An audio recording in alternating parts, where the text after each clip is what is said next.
قولولي كيفاش يتصلح الكاس اللي تكسر؟ مقواني متلومونيش، نفرغ قلبي راه معمر.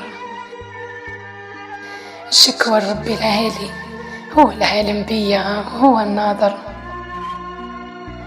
نقعد حاسبة لو كان ظنيت الشي اللي وقعلي، ولو كان كنت نتصور. قلت نأسس عايلة باه نريح ونستقر، وقلت ندير راجل في كتافي يشاركني الحياة ولعقوبتي يستر.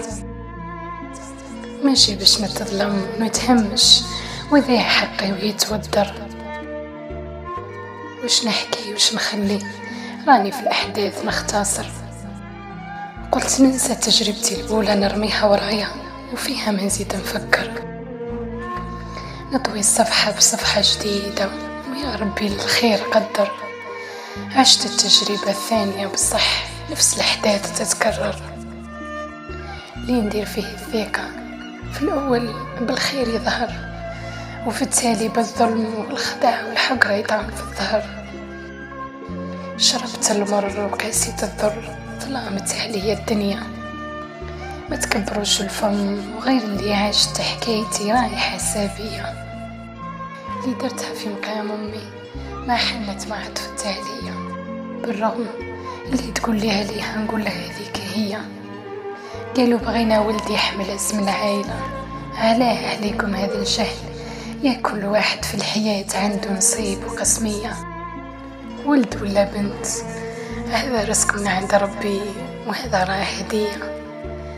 على جال هذا الشي قالت الأم لوليدها دير بيها في الطلاق قضية، وقالت لا يا وليدي ما لقيت ما تخير من غيرها هي. فوق هذا الشي راهي مطلقة وعندها بنية. وظهر وجه الصح، ظهر وجه الصح، لا يخسروا حياة الناس ولا يبغوا لهم الأذية. لا هيك في الأول كانوا عالمين بطلاقي وبنتي، علاه قبلوا بيا؟ واش ذنبي واش ذنب بناتي؟ يا كان غيروا ليا. خرجت بزوج بنات، غير اللي يقول مسكينة واللي ينظرني نظرة شفاية.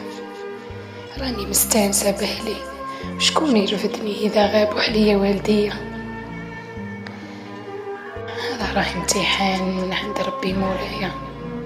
ندعي ونقول يا ربي زيني العاقبة، والصبر من عندك هو دوايا.